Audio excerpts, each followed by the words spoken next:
Hi, everyone, and welcome to another Inspiral Wellbeing Toolkit series. Now, as many of you know, we've been running these for quite some time now, actually. It seems like we've done this for a little while, but ever since we were told that, for reasons that we all know, that we can't meet in person anymore, we've tried to bring Inspiral Group to life virtually, and that's what this is all about. So here we are again. Here we are again. Now, our next guest, we were really excited to be having one of them, because there are two, one of them coming along in June, just before the summer solstice. And I was so excited to be introducing them because it was a moment, 10 years ago when we first met them. So let me just introduce you to our next guest, Karen, one of the Seed Sisters. Hey. Hello. Welcome, Karen. Hi, Karen. Welcome. I was just about to blar and go, oh, we met you at the Fairy Fair a decade ago. Literally, it must be near on 10 years ago. And I went into this beautiful, beautiful Airstream, and I just felt as though I was just being transported. It was like going into the TARDIS. And you walked into this little silver Airstream, and it was like walking into Magic Land for me anyway. I mean, you disappeared, didn't you? Because Matt just thought, I'm not going to see her for goodness knows how long. So he took the children. Well, I know. I walked in, saw the amazing stuff you had going on and the whole thing, and I thought, right, that's it. Won't be seeing her again. But I could see how brilliant it looked. It did look so good. Because I have to explain to people, literally in this little Airstream, there was potions and lotions and herbs and dried herb teas. And my senses were just going, oh, this is amazing. And to be sitting here chatting with you and catching up with you, 10 years later, and to be able to ask you, oh my goodness, what has happened over those 10 years is just, we're so excited. And can you fit that all into 20 minutes, please? Yeah, 10 years and 20 minutes. I know. So over to you, Karen. Let us know what you've been doing over the last 10 years. Oh, so much. But I do want to say that the Airstream is it's this beautiful, beautiful piece of engineering, really, those caravans. So they're American, and the one that Fiona and I, we actually bought with our student loan while we were still studying together. And we really wanted, our whole intention for that Airstream was to do exactly what it did with you, was to attract people in and inspire people to reconnect and connect on a deeper level with plants. Yeah. And at that time we were known as the Wild and Wicked Witches. That's it. We thought it was the Green Witches, didn't we? I know. Yeah, the Wild and Wicked Witches. Yeah. And you said, well, you definitely were wild and wicked. It was amazing. And we had a cauldron out the front, and we had black witchy hats, and it was witch theatre, and we really embodied the characters of seasonal witches and told the stories of the plants. And what fun. And it's slightly traumatic for me not being on the road and not having our Airstream out at a festival or fete right now. This morning I've been grieving slightly. I mean, we're all very lucky. I'm very, very grateful that I have a home with a lovely garden, but I do miss being out and about and connecting with like-minded people on that scene. I remember at the time, hearing the stories of you taking your son up to Scotland and foraging. And at that time I hadn't really come across foraging, and just listening to you saying, oh, but we just go out and we pick plants, and I make all of this from what's already abundant and gifted to us. So do you miss doing that? Obviously you still go foraging, but hearing about your travels back then, do you still go out and travel as a family? we do not quite as much. I mean, at that time when there's been so many people through the Airstream, and there's been so many different fields, and it all kind of morphs into one. And when you say, what have you done in the last 10 years? I was just like this blur of so much. But, Fiona and I have been travelling, and we've been working together for the last 20 years. And my son is now 23, and all through his young childhood, he spent time just out in the fields, especially for the spring, summer and autumn. And I was a single parent at that time, and I had a lot more freedom because it was just me and him, and Fiona hadn't had her children then. So it's a slightly different position that we inhabit at the moment, because as I said earlier, I've got a 13-year-old daughter now, and Fiona has a 10-year-old and a 7-year-old. Oh, So wow. you become slightly more rooted into home. And yes, we've left the kind of wildness Yeah. of just optics and leaving a bit. No, you'll always be wild, Karen. You can't lose that. Yeah. And I mean, how do you, especially now with Fiona having children and they're younger, how do you actually mix that the home life and the fact that you are so much busier now? Yeah, it really is quite a challenge. We because Fiona lives in Dorset and I live in Hertfordshire, and so over the past few years we've been travelling a lot between those two counties. And we're like sisters, we are sisters, soul sisters, and her children are brother and sister to my kids. So we've merged families, and as much as possible we spend time together, we go on holidays together, and we create together. But it is a challenge. It is a challenge, and we juggle it, but like most parents, I guess, do our best. So you describe your relationship with Fiona as soul sisters. Have you ever looked into any, like past lives between the two of you?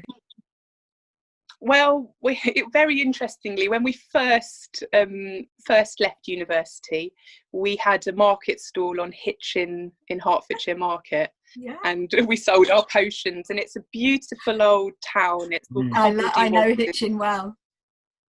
And we one day we were on the stall, and we were a bit tired, and we sat. It was hot. We sat underneath the stall together, and we had a really quite odd experience. We were looking into each other's eyes, and it was as though our faces morphed, and we were herbalists on that same market in a different century. And it was I'm getting goosebumps now just talking about it. One of those inexplainable moments where you can really feel the magic.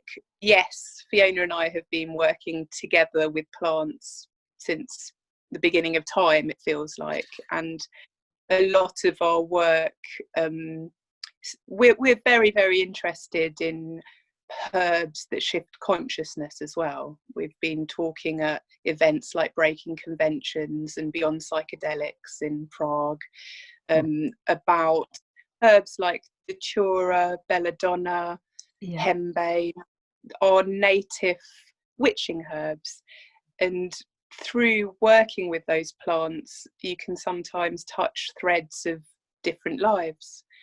So yes, we've definitely been together for a long, long time. And I think that's what makes you stand out. I mean, you could go to a herbalist. I know some herbalists and they're wonderful, but there's something quite magical about the two of you together. I've seen you speak. Obviously, I was on the Airstream with you, and I never ever forgot you.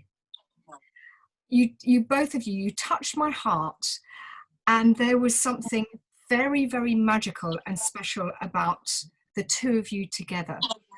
And I think that's what makes you stand out as well.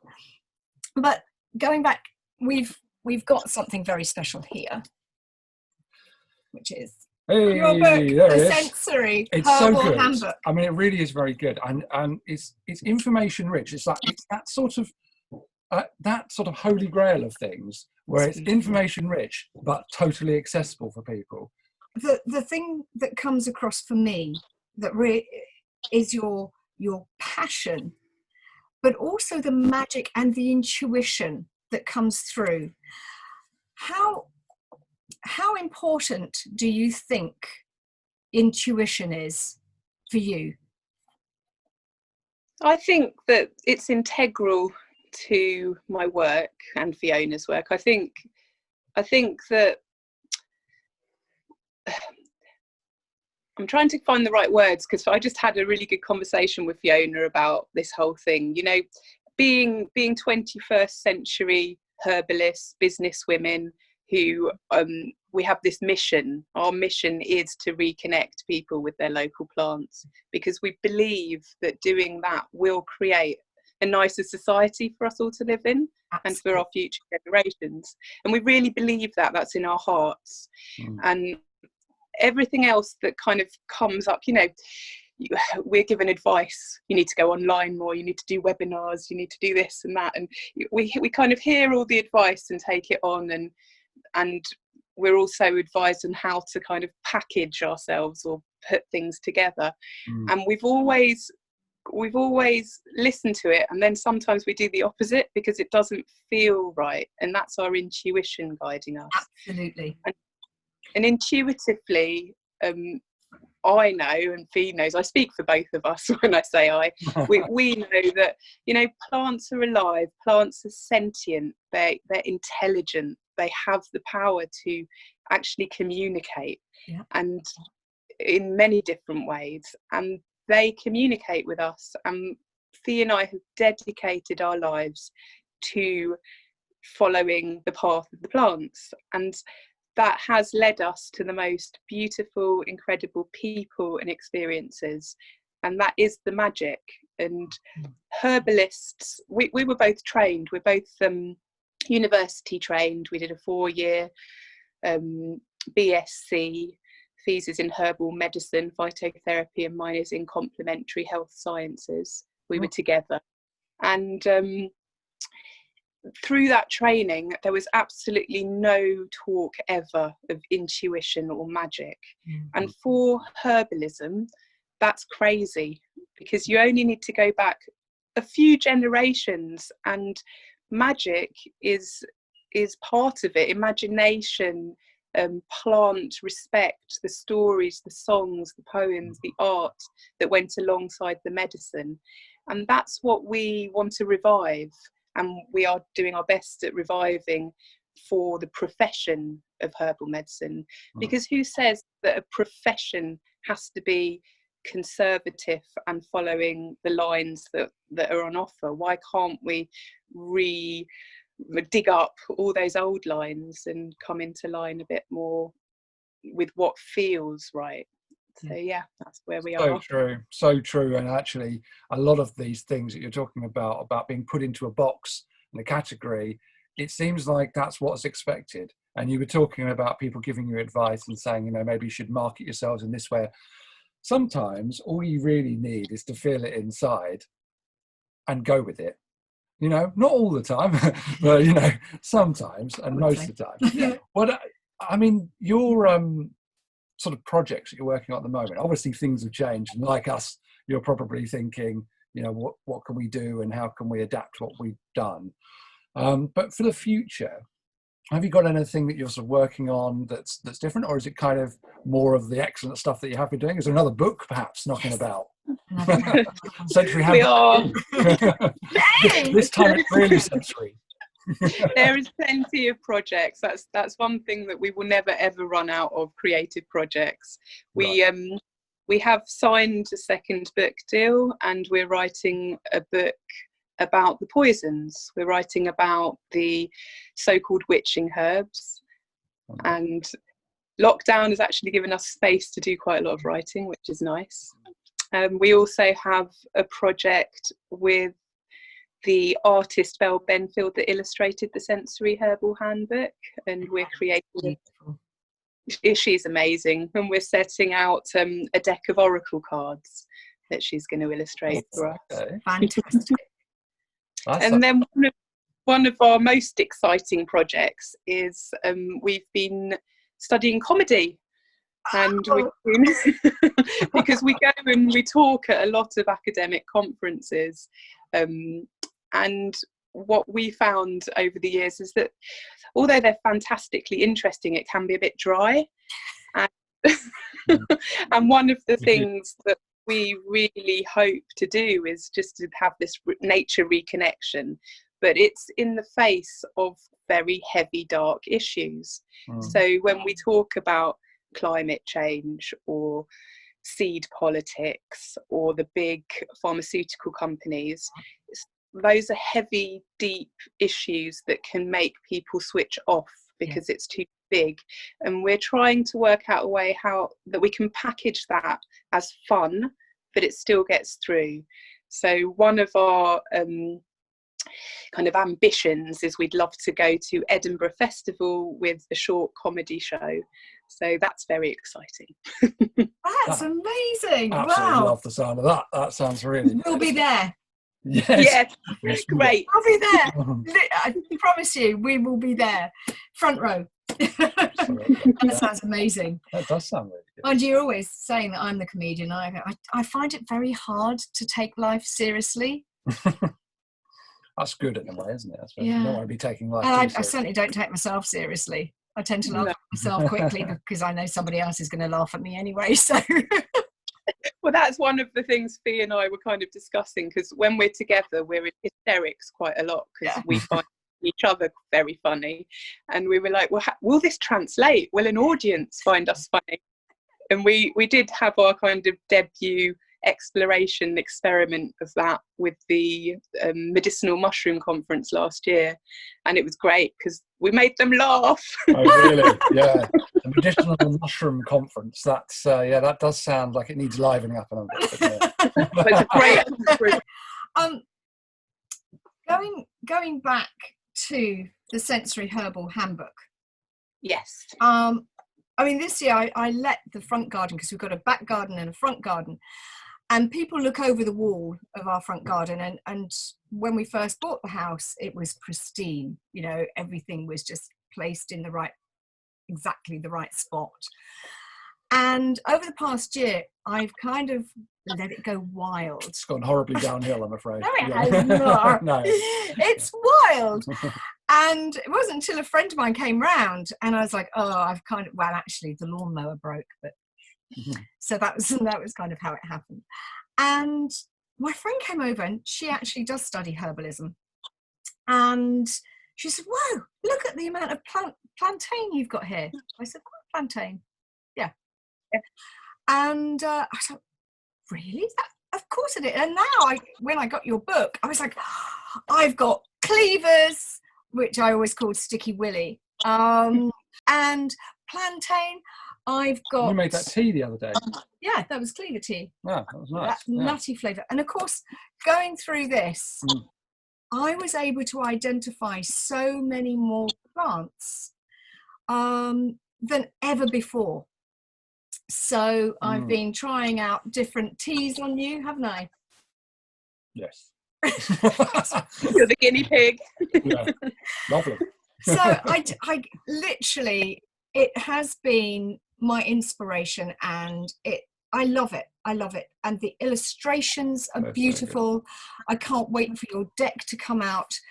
And you can get us on Amazon, can't you?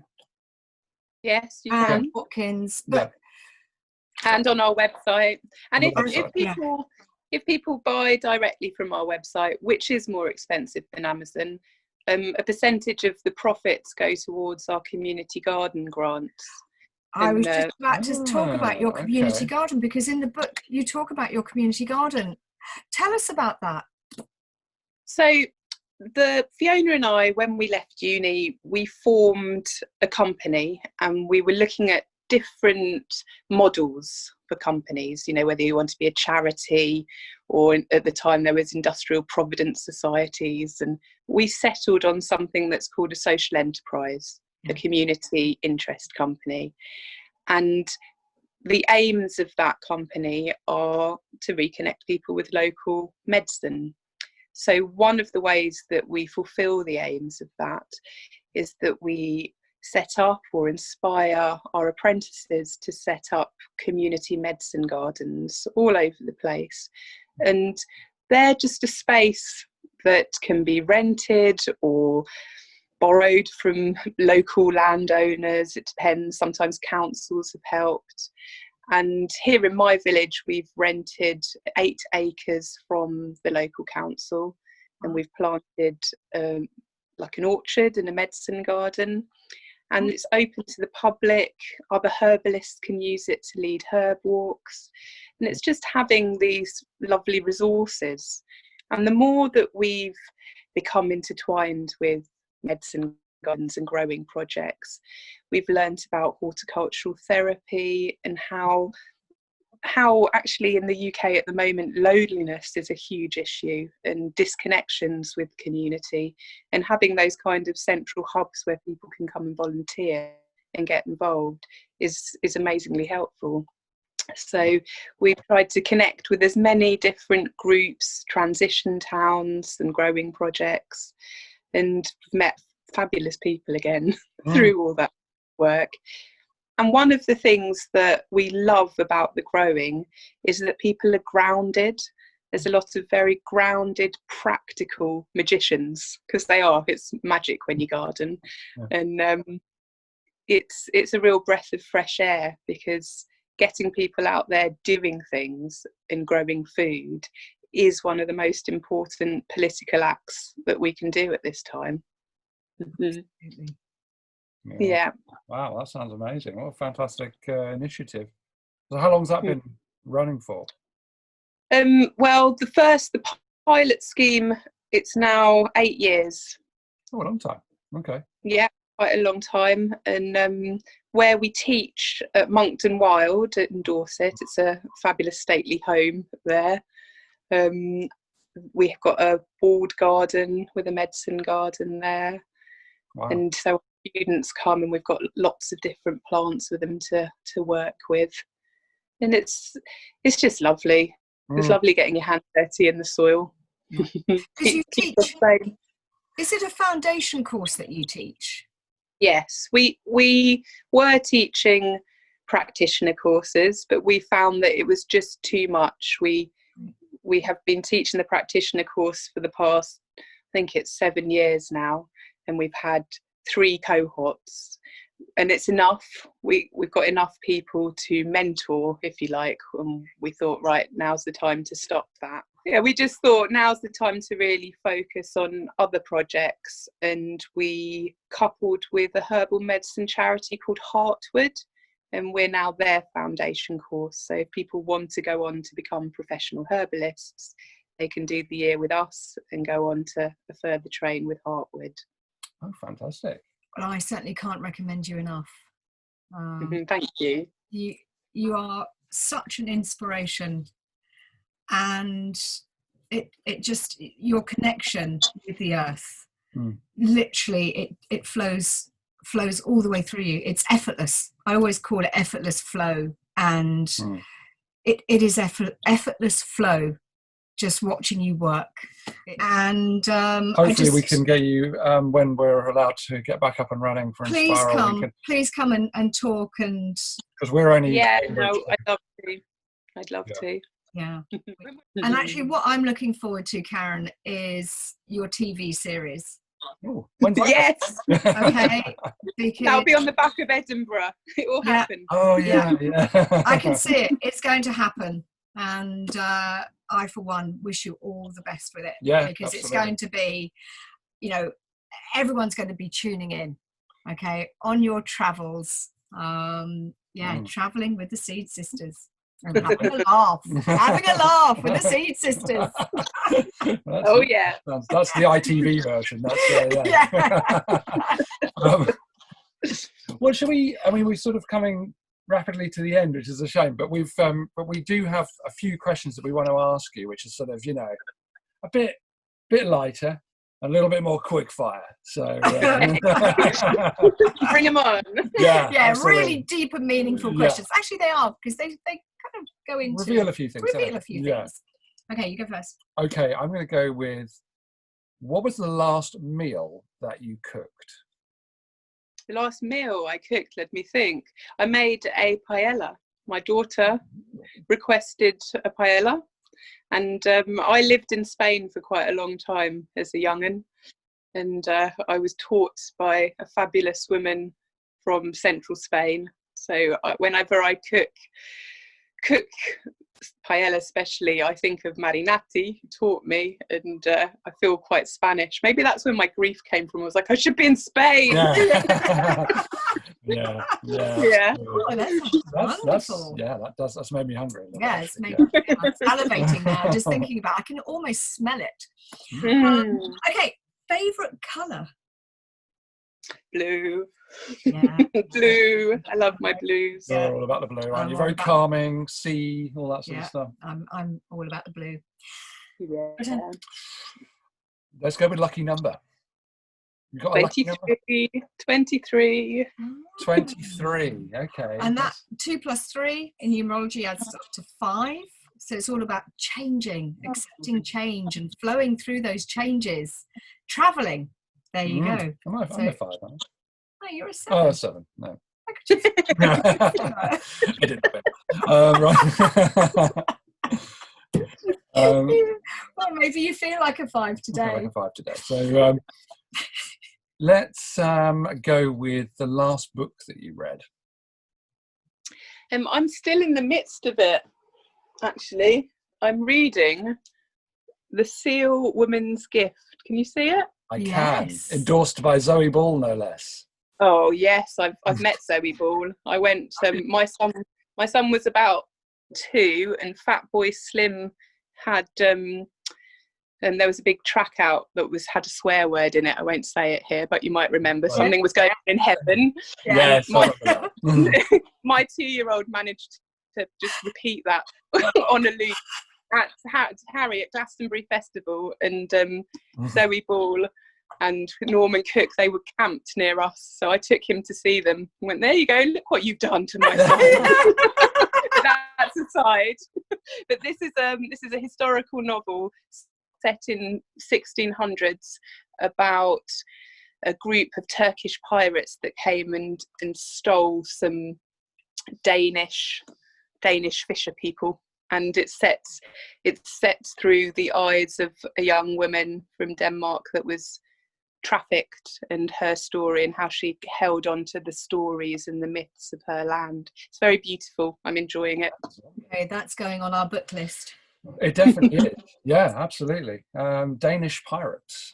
Yeah. I can post it to you afterwards. When I've finished, I'll send it on. Oh, thank you. Share the book. Pleasure. That. Well, I think Karen, on that bombshell, on Danish pirates, I think we've never finished on Danish pirates, have we? So we should finish. well, that's another, actually. Can I tell you something? Can I tell you what I really want to do? This is past Edinburgh, after the TV series, after my children have all left and the grandkids are sorted. My dream is to travel the Caribbean on a beautiful wooden boat, talking about bananas. I'd like to be the world expert about bananas, everything to do with their history, the growing, the medicine. And I'd like to learn to DJ, and I want a DJ set with every record or music that's ever been written that's got the word banana in it. Oh, I'd like to, amazing. that's how I want to end my life, in the Caribbean, bananing it up. There's no finer end, surely. there's no, I can't think of. can I be your ship's mate? Yeah, Yeah. yeah. We could have a banana drama. Yeah. Banana dramas are us. Banana drama. I'm there. That's actually quite good, to be fair. Banana drama. You're impressed with that? Yeah, that's good. Oh, you could specialise in something sort of like cherries or something. Can you do a about similar? banana. Yeah, You so yeah, can't- no, I don't no, know. you're going off now. It's nothing to do with cherries. It's to do with bananas. Yeah, that's the south of France. That'll be another time. I like cherries. Well, Oh, Karen, do you know what? We could just sit and chat with you for for hours and hours and hours. And well, I think after watching you, people are going to go out. They will have to get this because. Oh, please do. Please do. Yeah. It is. To be honest, I wish I'd written it, but don't tell anyone. I really do. This book is in my heart now, and I just thank you for sharing all of your wisdom, your knowledge, your fun, your magic, your intuition, and thank Fiona. Well, Fiona should already know that I'm thanking her because you are Siamese twins, you're soul sisters. So anything I'm saying to you, I know that she's picking up on. But lots and lots of love to you both, and thank you so much for all of the magic that you have brought to this earth. Yeah. Oh, pleasure, and thanks for your kind words, and look forward to giving you a hug when we can do that. Thank you. Lovely. See you soon. Bye bye then.